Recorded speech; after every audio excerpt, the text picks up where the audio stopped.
All right, welcome one, welcome all. This is going to be our first team meeting as the Coaches All-Star Team. I want to welcome each and every one of you out there. We have a huge group today, which is very humbling for me. I hope and pray that I'll be able to give you some information that will be very, very helpful to you today. I want to begin first off and just let you know a little bit about the All-Star Team. Some of you have been a member of the Mastermind, which we have been doing for the last year. And the All-Star Team is a bit different from the Mastermind. As you know, in the Mastermind, we met twice a month, and we had a panel, and usually we would meet together in more of a Mastermind type environment where we are back and forth and talking to one another. And the All-Star Team is a bit different than that. In fact, it's quite a bit different than that. One of the reasons I went to the All-Star Team was I found that there was a lot of information that I wanted to share with those of you who follow me. As you know, I run a very successful appraisal office, and my joy in life, I love appraising, but my joy in life and what I was born to do is to teach others. And so I love the opportunity to share this information with others. In fact, I get the question quite often, mostly in email, and it's usually by people who don't really appreciate what I do, and they're skeptical, which I can understand. There's a lot of snake oil salesmen out there, and I get that, I understand that, and so I have no problem with the questions that come my way. But one of the most popular questions has always been, if you're so successful with your appraisal office, why in the world are you running around teaching? And the answer to that is very simple. In fact, I love teaching so much that I have actually, on purpose, scaled back my appraisal office. And that seems a little strange to most people who are trying to build their appraisal office, but I enjoy appraising a lot. I really do love what I do. I'm famous for saying I love peeking in other people's closets for money. Most people go to jail for that. But I really enjoy just being in people's homes and just seeing how people live, associating with one another. I do enjoy write-ups. I don't love them. But I do enjoy them. My favorite thing to do, though, is to inspect homes and to be with the people and one-on-one and talking to people. Even in that situation, I find that I have an opportunity to teach, and I enjoy that. I have found that my mortal mission in life, and those of you who have been to my workshops know what I mean when I say mortal mission. My mortal mission in life, what I was born to do, if you will, is to teach. Doesn't mean I'm necessarily good at it. I've got my faults, my frailties, but I love to do it. And whether it be on the computer or in a group of individuals for a workshop or one-on-one on the phone or Skype or one-on-one actually in person, I love the opportunity to share some of the things that I have learned over the years. And one of the greatest joys in my life is to take the blessings that I've received on the appraisal side and share them with other appraisers. I don't know if I'm lucky. I mean, I don't really believe in luck. I believe in opening doors and that opportunities come to us. But I don't know why I've been so blessed in my appraisal office. Even through the downs, I've been able to do pretty well, and I'm grateful for that. But I feel an obligation, if you will, mainly to who I am, to share this information with others. I feel selfish if I don't share it with others. And so I look for opportunities all over the place to share. I write a weekly blog that's a free blog. Probably most of you get that. I teach workshops. I do a lot of one-on-one consulting. But we have, for the last year, done this mastermind online, and it's been very successful, and I've received a lot of wonderful and positive feedback for which I'm grateful. But there comes a point when I found I couldn't share everything that I wanted to share on the mastermind. Really, I was limited by time. We wanted to keep it to an hour. I want to be respectful of your time as an appraiser. I understand. I've been an appraiser for the last 20 years, and I get it. I get it that people, fill up to their eyeballs, and they're barely floating along. They're trying to make it through life, and it's hard to schedule some time away to be here at this meeting. And so I wanted to keep it to an hour, and what I found over the mastermind is that we had some great interaction, but 9 times out of 10 we kind of had to cut it short near the end so that we could be, we could honor your time and make sure that we ended on time. But what I found is every single time we met, I left things on the table. There were things that I wanted to say, things I wanted to teach, things I wanted to get out there that just, it was not possible to do. And so I started thinking through things, and there was another issue that we had going on, and that was many people could not attend the mastermind live, and I found a lot of people were paying for the mastermind and not even getting an opportunity to listen to it on the recording. For some reason, they just were too busy, and I would get a lot of feedback from people saying, great information, love your information, I just never have time to listen to it. So I did some brainstorming with my team and started doing some working on my business rather than in my business. Again, if you've been to my workshops, you know what I'm talking about there. And we came up with the idea of the All-Star Team. And the All-Star Team basically has three components, two main components and then an extra component. So the two main components are the newsletter and the one-on-one or the not one-on-one, but the web meeting that we're doing now, an interaction web meeting. And the newsletter gives me an opportunity to tell you what's most pertinent, I think, in the world of appraising today.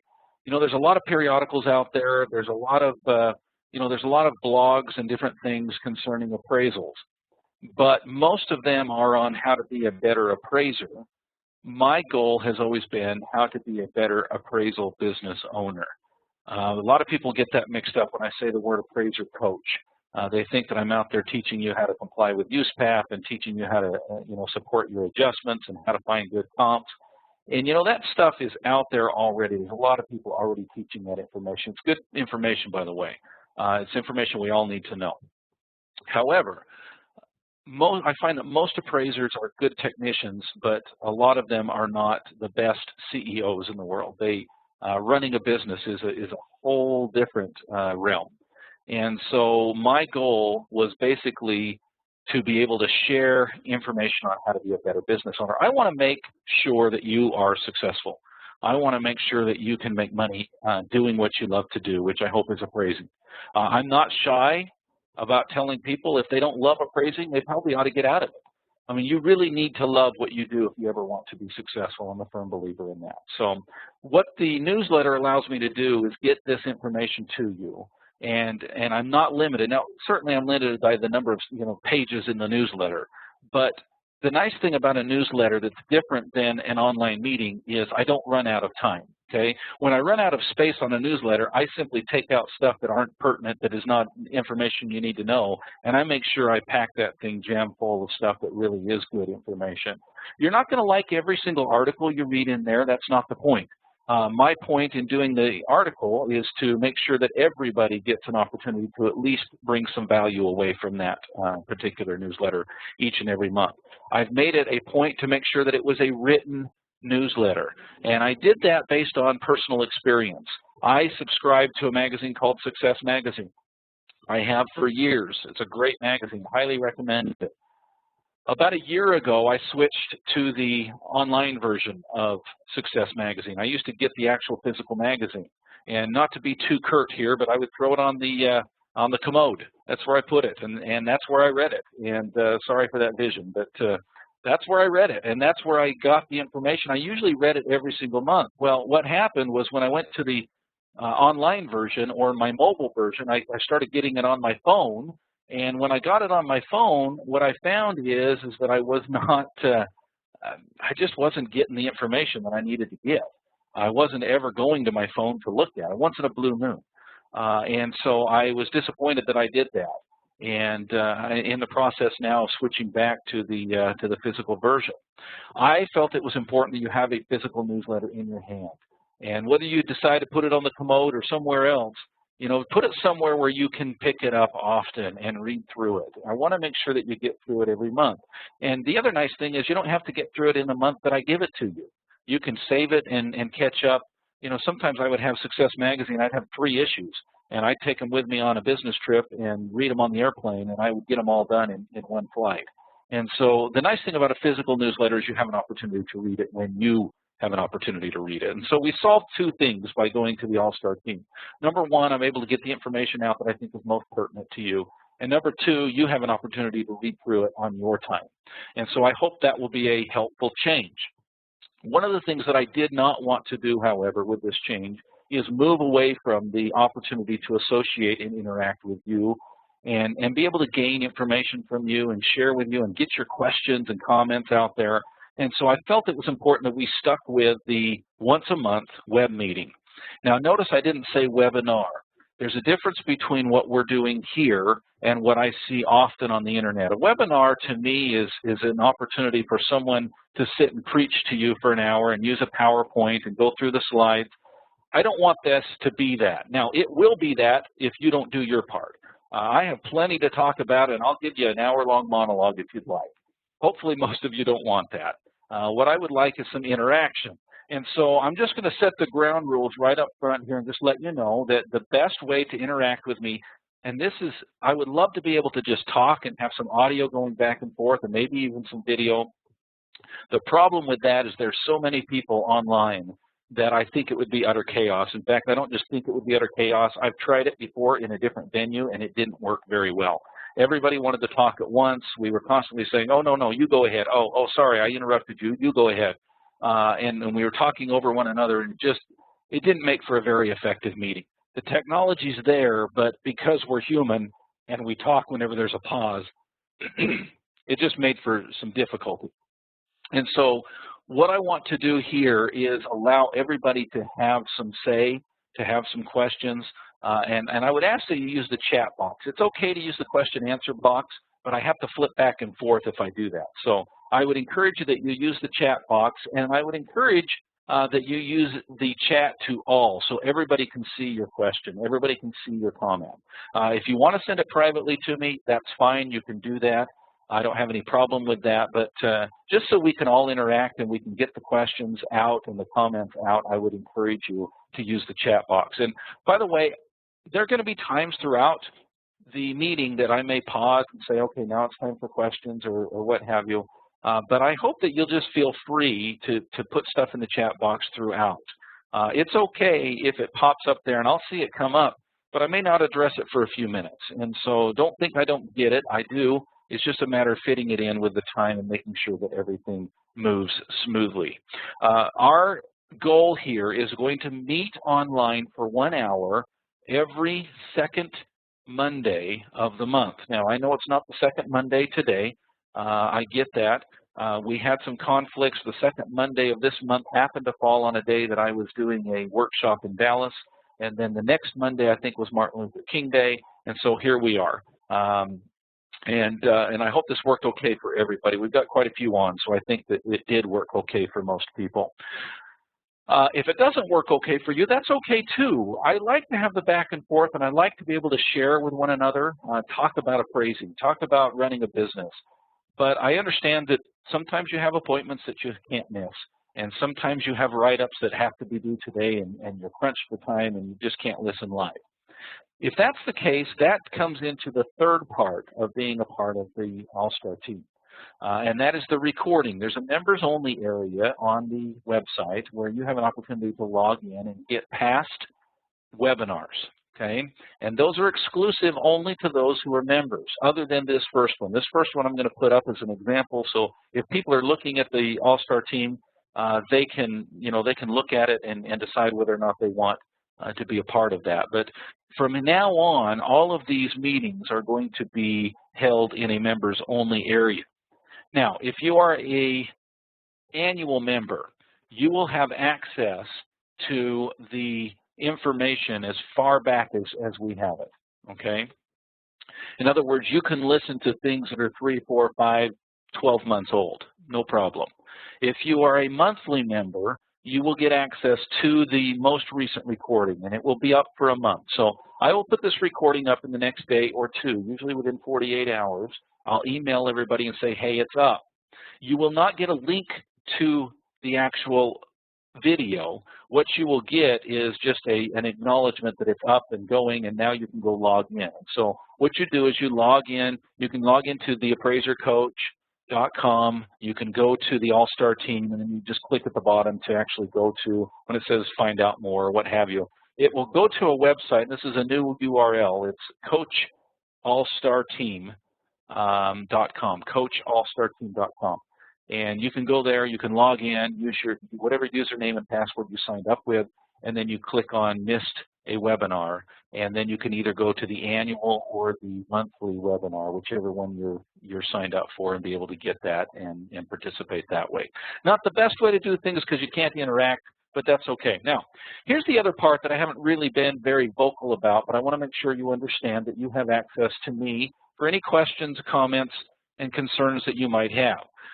As a member of my All-Star team, I'm going to make myself available to you as much as possible. Now, I try to answer all my email, but I give priority to those who are members of the All-Star team, and I will do my very best to help you out with any situations that you might have. So don't be shy about sending me, a tweet or posting on my Facebook page or sending me a direct email, and I'll try to get to those as much as possible. So, okay, today, this is going to be fun. When we have this web meeting, there's different things that I'm going to be able to do. Sometimes I might have a panel on, kind of similar to what we did in the past with the mastermind. I thought it was very effective. It was really good to get everybody's input and information. And I may just, once in a while put together a panel of 3 or 4 or 5 people to be on with video and back and forth who can share their comments, their concerns, what have you. If any of you are interested in that, just send me a quick message via email. Any information that you want to get to me, by the way, that doesn't need to be taken care of in this particular meeting, don't put it in the chat box. What happens is when I close this meeting, it immediately shuts everything down, and so anything that's up in the chat box near the end, maybe some of you have experienced this, you send me a quick question right at the end and I shut things down. I never can get that back. For some reason, it doesn't save those. And so if there's something, for example, if you want to be a part of the panel in the future, I would highly encourage you to just send me an email and we'll put you on that list. So we're going to be able to do that sometimes. Other times I want to bring on experts and be able to talk to them maybe about their products that are helping appraisers out there, or maybe the direction that the appraisal industry is going. I've been able to gain a lot of wonderful friends and network with a lot of wonderful individuals who are very intimately familiar with what's going on in the appraisal world and in technology and software, and some very forward-thinking individuals that I am going to have on in the next year. So there's those 2 things, and then the other thing that we might do quite often is what we're going to do today, and that is delve further into the newsletter. So you got the playbook, I hope, a couple weeks ago. And I know a couple of you emailed me and said you didn't get it. We're in the process of resending it to you, but make sure that your information, your address information is updated. That's how we get the playbook to you, is the information that you use to register and sign up. And so if for whatever reason you didn't get the playbook, let me know which address you want me to send it to, and we will get that out right away. But I had a lot of questions come in about the playbook, and so that's what I wanted to do today. There were 2 main articles. Now, there was lots of little articles in there, but there were 2 main articles, and you're going to see this each and every month. You'll have the chalkboard session, which, if you could imagine sitting in the team locker room, that's the opportunity for the coach, if you will, to kind of give you the plays, to kind of talk about the game and how things are going. That's the section where I hope to bring to you the most value, in the sense that I'm going to talk intimately about how I run my office, about what my assistants do for me, how to hire, how to fire, technologies, the things that I'm using, and how to use them. See, if you get my free newsletter, you'll find that you get this information in a general sense, but the playbook is different in the sense that I'm going to go into a lot more detail about what I actually do. I'm going to go into detail about how I do the things that I do. So I'll give you an example. You've often heard me talk about the law of delegation. I talk about it a lot. And so the law of delegation, as you know, is the opportunity to basically hire someone else to assist you.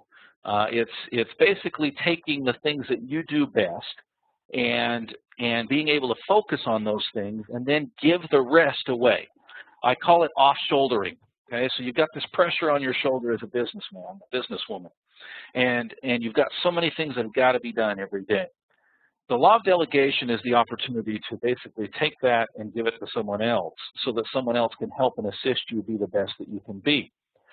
I study a lot of successful people, and I find a very common element is that none of them got to where they were by themselves. In other words, the old adage that I'm a self-made millionaire is really bunk. I've never found a self-made millionaire. Now, certainly there's people that have taken themselves from rags to riches, but they don't do it without other people's help. They do it by surrounding themselves with a team of successful people. And we as appraisers tend to be, we get in our cave, if you will. If you got my article last week about the appraiser cave, I think that describes a lot of appraisers, myself included, a lot of the time. We go out, we do our inspections, we come back, we sit in front of our computer and we type. We don't really interact with other appraisers. And we certainly don't interact with the staff. The statistics are very high that appraisers are mostly one-man, one-woman teams. In other words, they don't have secretaries, they don't have assistants. Now, some of them have their spouses working for them, and there's nothing wrong with that if your spouse is working well for you. But you find that when you find somebody who's very good at what they do, a good receptionist, a good data entry person, those people can be invaluable to you. So the point I'm trying to make is you've heard me teach the law of delegation a lot, and I teach it for free. I share that information very openly on my blog. What I don't do on my blog is to go into the detail as to how I implement the law of delegation within my own office. And so that's the difference between getting the free stuff that I give out freely, no pun intended, and the stuff that I give in the All-Star Team, which is going to be much more detailed. In other words, the best way to put it is my blog is the why, and the All-Star Team is the how. Okay? So the blog is the principle. The principle is the law of delegation. The All-Star Team and the Playbook is, this is how Dustin does the law of delegation within his own office. And so I went into some detail this last Playbook. If you didn't get this, I hope that you'll let me know what address to send it to. And the very first article here, other than the welcome, the very first article here, the chalkboard here, was going into detail about what I do within my office. And I had a lot of questions from individuals about that particular thing. They wanted to know a little bit more detail. And so let me just give you the overview, and then I'm going to get to the specific questions. Within my office, and when I talk about my office, I'm talking about my appraisal office, not my appraiser coach office. I get a lot of people say, well, yeah, I saw your tax returns, but obviously you're making a lot of money as a speaker and as a teacher. Well, first of all, that's not true. I wish it were true, but it's not true yet. But they want to know how much of that money, the tax return, for example, that shows 500,000 plus, how much of that is my teaching? And the answer is none of it. I want to be completely fair and open with you. I want to share with you ways that you can make a very good living as an appraiser. And therefore, I'm not going to include my other income, whatever that income may be, in that total. That total right there is specific. You'll see that those are business returns.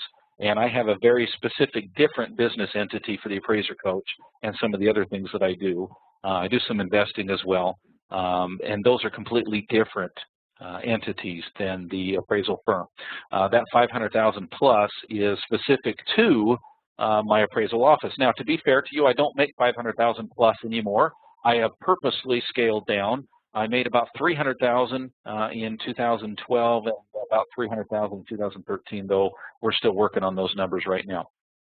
But again, I don't throw those numbers out to look good. I throw those numbers out to make sure that you understand where I'm coming from. I don't want to put forth any false advertising. I purposely scaled down to 300,000 a year, mainly because I got done being a manager. I was managing other appraisers before, and I found that I find more joy in just doing the appraisals myself and teaching as much as I possibly can. So I specifically made a conscious decision to scale back the appraisal side so that I could scale up the teaching side. So that's where we are now. So within my appraisal firm, I have 1.5 people working for me. I've got someone by the name of Brooke, who is a part-timer in the appraisal firm. She actually is a full-timer for me, but she works part-time for another business as well, the Appraiser Coach. Many of you have talked to her on the phone. Brooke is a very good organizer. She's the office manager. She's the individual who keeps me on task. She's my right-hand woman, if you will. She's the one that makes sure that my schedule is put together well. And she does everything on that side. My full-time individual in Appraisal Precision and Consulting Group is a person by the name of Jay or Jamie. She goes by Jay, J-A-I. Her full name is Jamie. And Jamie is just wonderful. She again, is also my right-hand woman, but in a different sense. She does different things. So each individual has their own niche, their own specific thing that they do for me. And there's a principle in this, that when you hire, find out what these individuals are good at and place them in the situations that will be best for them, okay? Because if you put somebody in the position that's best for them, it's going to be best for you. I've tried in the past to try to put a square peg into a round hole, and as the old adage goes, it just doesn't work. In other words, I've tried to take somebody who's very good on the phone and think, you know, I don't want to hire a data entry person. I'm gonna just train this person who I already have working for me to also do data entry. And what I found is a lackluster result at best. And so the goal here is that you find what people are good at and you put them in the positions that they're good at doing. So within my office, Brooke is very good on the phone. She does most of the phone answering for me. She's very good at scheduling, keeping me on track. She's very good at detail information. So she, for example, is the one that puts together the detailed spreadsheets and proofreads the things that I write for my blog. And again, I'm talking specifically about Appraisal Precision here, not about Appraiser Coach. I have a blog for the Appraisal Precision site as well, which I highly encourage that you do, and which we will go into more information this coming year on the marketing side. Brooke is the individual who keeps the office running well. She's the behind-the-scenes person. The best way to describe her is she's quiet and efficient. Okay, she doesn't talk unless there's something to be said. And by the way, we've had some great conversations. I love Brooke, and she's very, very intellectual and fun to talk to. But she's the type of individual who just quietly does her job behind the scenes. So she kind of keeps us running. We would fall apart without Brooke, no doubt in my mind. Jay, on the other hand, is the data entry individual. I've described her in my workshops as the detective of the business. She loves a good mystery, and so she loves to put together appraisal reports. She loves doing the write-up. She loves finding comps. She loves making adjustments. She loves the whole mystery or puzzle that has to be put together with an appraisal. And so she's very good at that, and that's where I focus her efforts. Now, the key here and the principle here is now I, as a business owner, am freed up to do what I love to do. I mentioned earlier, my favorite thing to do in the appraisal process is the inspection. And so I do a lot of inspections, and that's what I do.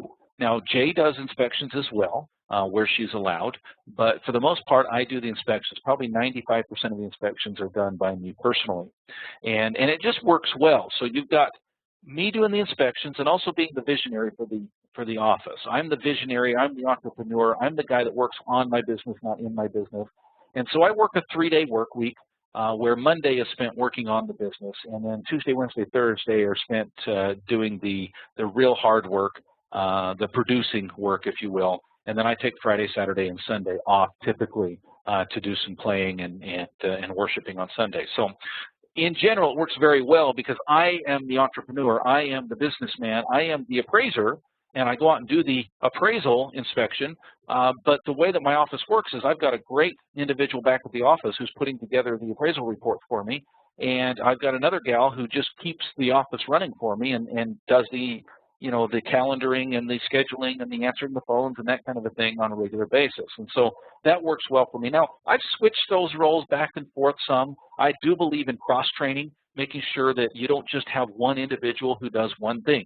I make sure and I would make sure in your office that 2 is 1 and 1 is none is your mantra, meaning if you have 2 individuals, cross-train them so that if somebody's out on maternity leave or somebody takes a vacation or what have you, that you still have that coverage. You still have somebody who can still answer the phone or do data entry or what have you, okay? Now, the biggest question that comes with this is USPAP compliance and Fannie Freddie compliance. And the biggest secret out there is that USPAP does not disqualify anybody from helping you work on your appraisal report. And if you want more information on that, I wrote an article on my blog that if you haven't read, I would highly suggest that you get a hold of. I think just go to my blog, go to the search, and type in disclosed. Okay, just type in the word disclosed, and it should come up. I don't remember the exact title of the article, but it's something about what what is significant, what significant assistance must be disclosed and what does not, or how to do it, or something like that. And it basically goes into some detail. It's not just my opinion. What I've done in that blog is outline and reference USPAP and Fannie Freddie and the regulators, and make sure that you understand that the things that I do within my office are ethical, moral, and legal. Now, they may be stupid. I didn't address that. In other words, it's very legal to go pull Jim off the corner, and you know, Jim's got the bottle in his hand and he's laying in the curb, and he's the town drunk, and you can legally pull him in and put him in front of a computer. Remember, it's whoever signs the report that is responsible for that. Now, it may be legal to put Jim in front of the computer and say, do this appraisal, but it may be very stupid to do it as well. In other words, quality is going to go down the crapper, and you're going to end up with a situation where you're going to end up in some legal trouble, and you're going to end up losing your license, and the quality is going to go out the window. And so as a consequence, I don't encourage that. The reason I'm able to do the things that I do is Jay is a well-trained appraiser. Now, she's not an official appraiser yet. She is a trainee at this point, and that happened just in the last few weeks. But Jay has been working in the appraisal industry doing the things that she's doing for 8-9 years now, and 3 of them with me. And it was about 2.5 years before I ever let her even touch a comp or touch an adjustment. In other words, there was a long process to train her and make sure that she was capable and efficient at what she does. Now, here's the thing that most people ask questions about, because I didn't go into a lot of detail in the playbook. So when I wrote the chalkboard, I got probably 4 questions that were very, very similar to this one. And the question is, how do you control the quality of your report if you're not the one doing the analysis? It's an awesome question. It's a great question. I apologize I didn't go into a lot of detail in the chalkboard. I should have made it more clear. So that's why we have this interaction. That's why we have this web meeting where we have an opportunity to delve a little bit further into this. So the key here is, and I realize a lot of you have not been to my workshop, so the key here is that everything I do within my business is quality controlled and is also audited. So the difference between the two is quality control is 100%, auditing is 10%. I check every line of every appraisal before it goes out the door, every single one, without exception. I go through it line by line, and I start even with the invoice. If there's a bad date, or you know, maybe it's not addressed to the right person, or the right product type is not on the invoice, I'm going to check that. I'm going to go through the subject section. I'm going to go through the comps, and I'm going to go through the adjustments, and I'm going to go through the reconciliation and everything, line by line, because I realize this is my reputation on the line. Now, I fully trust Jay. She is an awesome appraiser. I would even go so far as to say she's a better appraiser than I am, and I've been doing this 20 years. And the reason is because she is a detective. She doesn't settle for mediocre. If she can't find the right comp, she's going to keep digging. She's not one that does things haphazardly, and so I trust her. Very much I trust her. And you may not be able to have that individual in your office, and that's okay. You don't have to have somebody doing your write-ups in order to run a very successful appraisal firm. You can have people doing other things, but I want to make it clear that Jay is very, very good at what she does, number one. But number two, I don't let anything go out the door without double-checking everything. And with each time that I check it, I send back stuff to her that she has to change, probably 3 or 4 or 5 things on every single report. Once in a while, she gets it perfect, but very few times. And that's okay, because we're learning, we're growing, and the more that I correct her, the better she gets trained and the better she does at what she does. In other words, I don't ever, even in a crunch, and there's been times when I've been tempted, when I'm maybe at a conference or I'm teaching something, and I just don't have time to get something out, and it's due. And there's a temptation to say, hey, Jay, I trust you, just send it out. Well, I've done that a few times way back in the past, and I learned very quickly that that was a really stupid thing to do. And so I make it my rule that 100% of all reports I check, and I check in detail. So that's my quality control side of things. I hope that answers that question. The auditing side is 10% of everything we do in the office is audited. So quality control, I check every report line by line. But auditing is a different thing where 10%, for example, I might go out and find my own comparables 10% of the time. And here's the fun thing. Jay is so good at what she does. In fact, I just did this morning. So this morning, I grabbed a report that she had done last week for me, and it was a report that I wasn't concerned about, but I thought, you know, if I'm going to find anything, this is where I'll find it. So I grabbed that report, unbeknownst to her, and I grabbed that report, and I basically looked at it the same way that I would look at a desk review. So I looked at that and pretended I didn't know anything about the property, and what would I do other than the inspection? What would I do if I was the appraiser? And I went through and I pulled my own comps. Now here's the funny thing. She used 5 comps in that report, okay? 3 of the sales that she used, the first 3 sales that she used were the exact same 3 sales that I would have used if I had done what she did.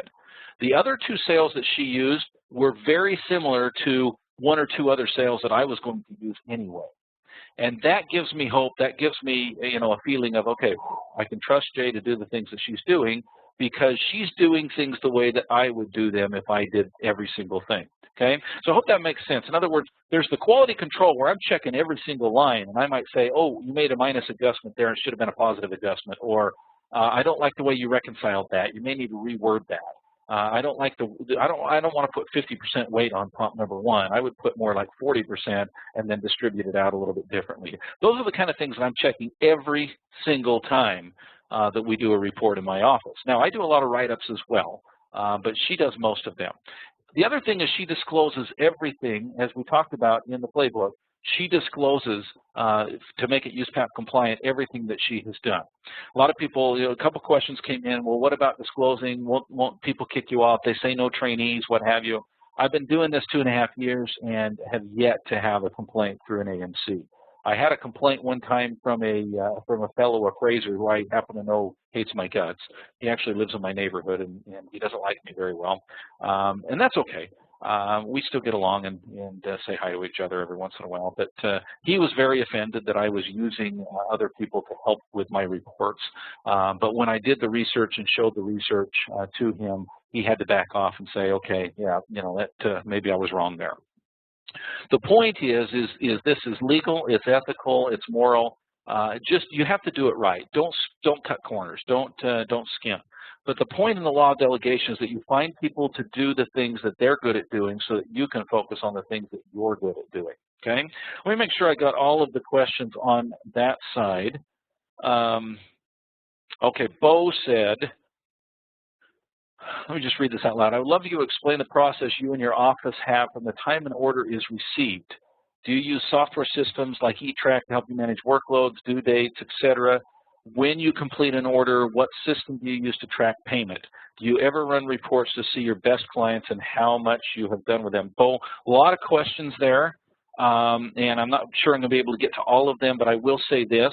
I touch that appraisal as little as possible. Now, one thing that I do in my workshop is go through every single one of those questions in detail. Now, I'm not trying to push on to the workshop. I want to answer your questions, but we've got an hour, and we've really only got a few minutes on that particular subject because I want to hit something else as well. But, Bo, here's the deal. The appraisal comes in, and it's handled by my office. They log it in. They pull up the county information. They pull up the MLS. They pull up all of this information. They put this all together. They build the report, meaning they create, I use All-in-Mode software. They create the All-in-Mode file for me. They send it to my iPad. In the field, I get that report. I do the inspection. I do all the notes. I do all the pictures. I do all the sketching, all that stuff in the field. I send that back through the cloud to the office. It's downloaded there. Once it's downloaded, Jay starts on the type up. She starts on the adjustment. She's already done the comp polling because I like to get the pictures while I'm out. So she starts to make adjustments, reconciliation, what have you.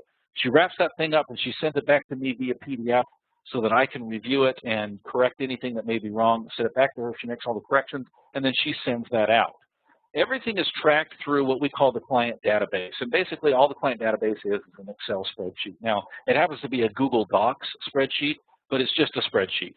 And it basically just has the file number, the address, the AMC, the fee, when it's due, how much we're charging, and I use that same spreadsheet for when it gets paid. So my bookkeeper goes into that same spreadsheet when I get a check and marks PD, marks it paid, okay? I don't use eTrack. I don't have any problem with eTrack. I know appraisers that use it. I'm used to my system, and my system works well, and it's accessible by anybody, and so it works very, very well. Your last question, Do you ever run reports to see your best clients and how much you have done with them? My database, Bo, is my tracking. So we have a little section on there that says last report. So we have our client database, okay? So we've got our reports database and our clients database. Let me correct something. What I just shared with you was our reports database. So that's our volume, okay? On the same database, but just a different tab, a different spreadsheet, is our clients database. And that keeps track of every every entity that we've ever done business for, whether it be a bank, a lender, or an AMC, and or an attorney. And so we keep track of all of those, and we just make sure that we are constantly looking at that and finding out when our last report was through them. And if we go a month or two without getting a report, boy, we're picking up the phone.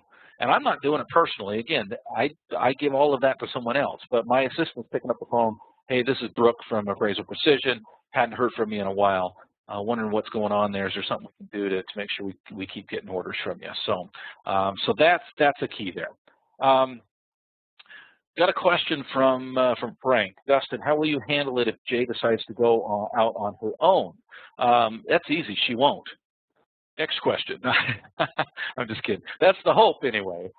You know, I actually do have a plan in place if Jay left me tomorrow. It's not just about her going out on her own.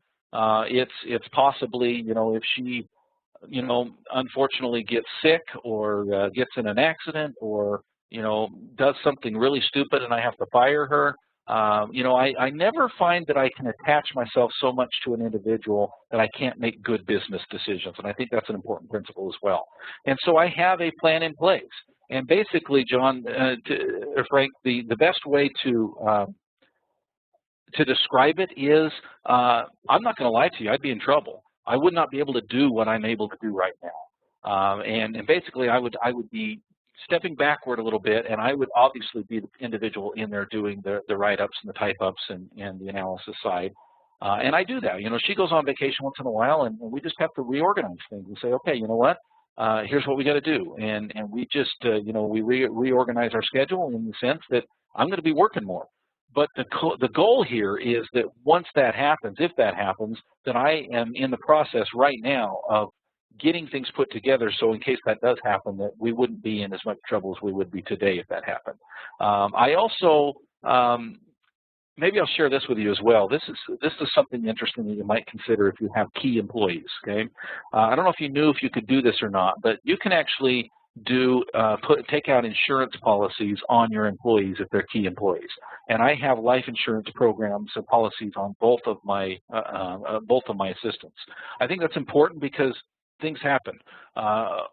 You know, heaven forbid they do, but things happen. And I've got a pretty good, a pretty high insurance policy on both of those individuals if they were to pass away unexpectedly. I would be able to take care of their families for a little bit and funeral expenses, and also be able to take care of my own business in the sense that I know I would have to step back, and I know my finances would change in the short run until I was able to train somebody else through the ranks. So hope that answered your question. Linda, I think we already addressed your question. If we didn't, let me know. And Terry, I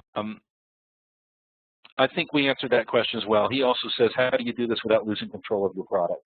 Terry, I think we answered that already. So if not, please let me know and I'll address it further. Okay. All right. I hope that helped to delve a little bit deeper into what I do. Let's talk a little bit about reconciliation. This is one that I probably got the most questions on, which was surprising to me because I think in the past most people have been pretty put off by the whole reconciliation alternative valuation product. So as an overview, I see the appraisal industry changing. I've seen it for quite a few months now, and I've shared this openly with those of you who have followed me. I find that what is going on in the appraisal industry is that lenders, big lenders, Fannie, Freddie, are backing off at the number of appraisals that they are ordering. Okay, maybe not necessarily so much for first mortgages, but for refis, HELOCs, for asset evaluation, in other words, for their portfolio evaluations, the REOs that they might have on their books. You know, it used to be that I might, for example, go out and do an appraisal for an REO, and then 6 months later I would get another request for the exact same property because they've had it up for sale and they couldn't sell it and they want to reevaluate where the market is. And so I go out and do a full appraisal again on the same property. And then 6 months later they still haven't been able to sell it, and so I'm out there doing another appraisal on the same property. Well, here's the deal. Banks, I think, are waking up to their bottom line. They're realizing that's expensive to go out and get another appraisal every single time.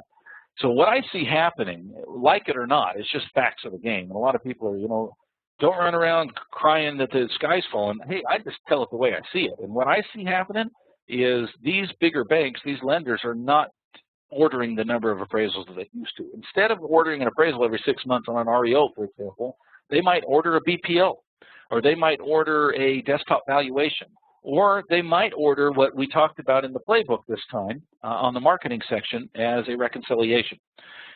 Now, a reconciliation is basically that they have two BPOs, or they might have an original appraisal and a BPO, or they might have two appraisals, but they basically have two products.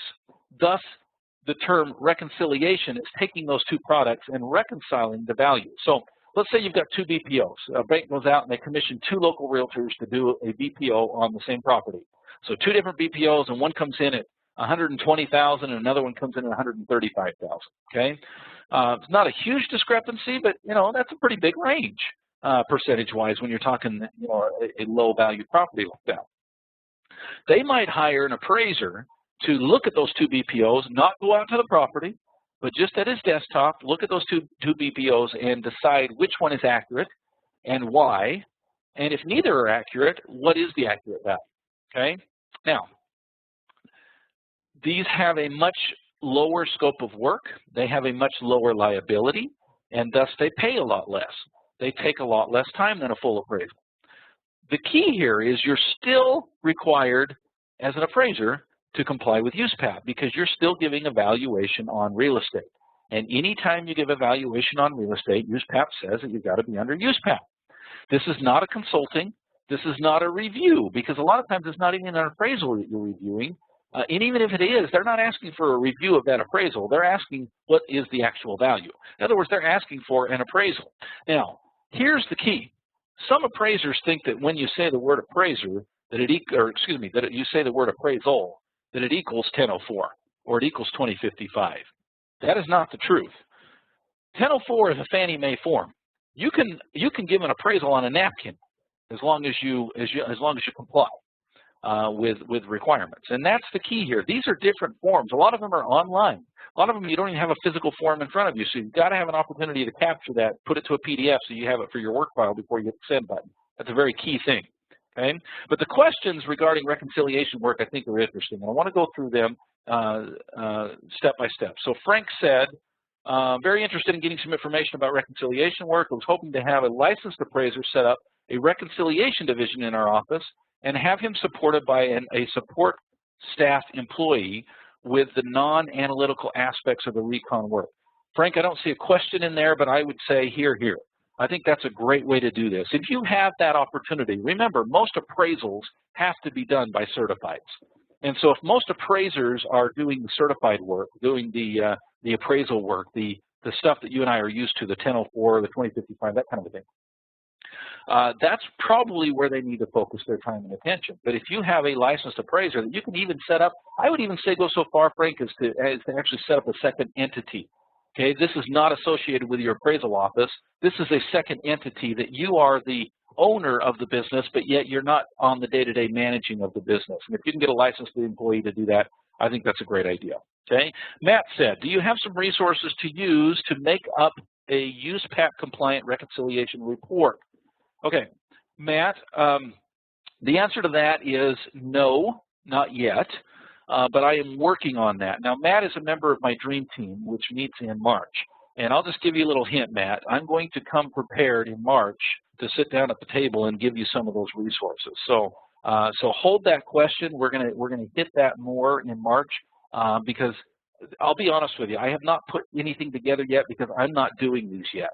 I've dabbled a little bit in them. I've looked at them. I've studied them. I know enough about them to know that, number one, they're USPAP compliant. By the way, I verified that through 3 USPAP instructors, which I highly respect. These are nationwide USPAP instructors that you would probably know their names if I put them out there because they are well known.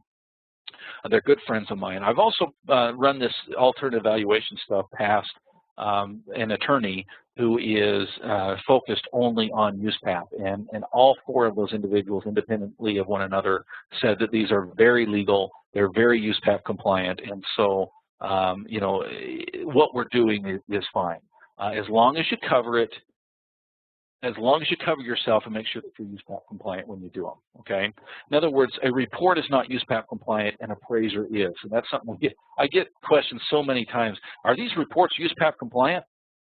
Well, I don't know. USPAP compliance refers to the person, not the report. And so if you are USPAP compliant, that's one thing. To make the USPAP compliant report, again, the report is compliant, but there's things that you got to do to these reports, Matt, to make sure. Now, I'm not going to put you off till March in the sense that I'll tell you this.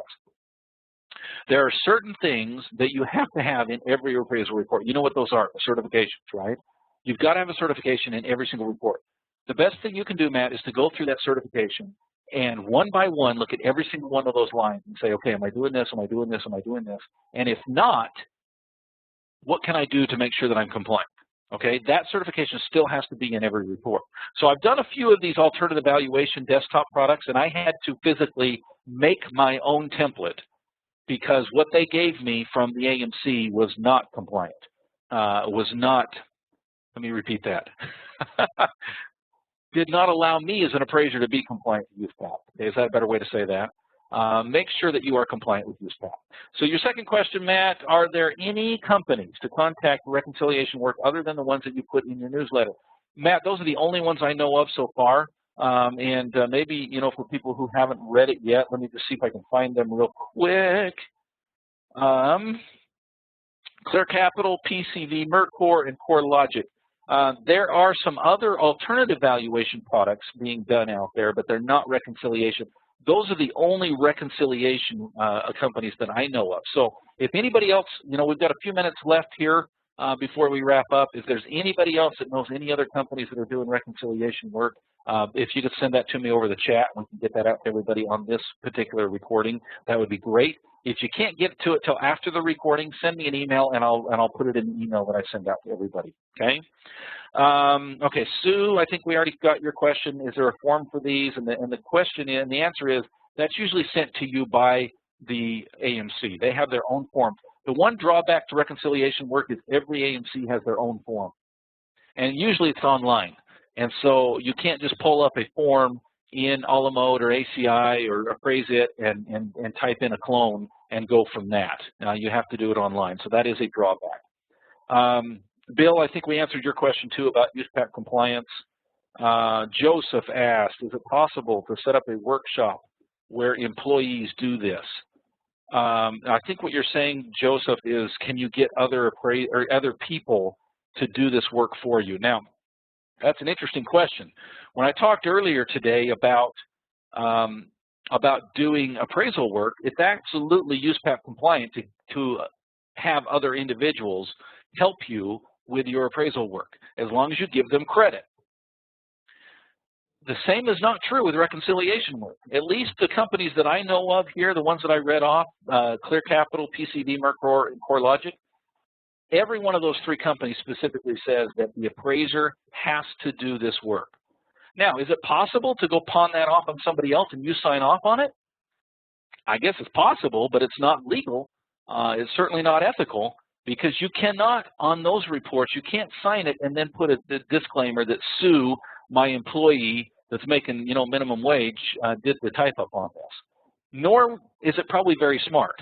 Now, again, I'm the guy that talks all the time about law of delegation. Is it possible to train somebody to do these? Absolutely. But so far, your clients don't allow someone else to do these. So I hope that answered your question. Okay. All right. I think we've covered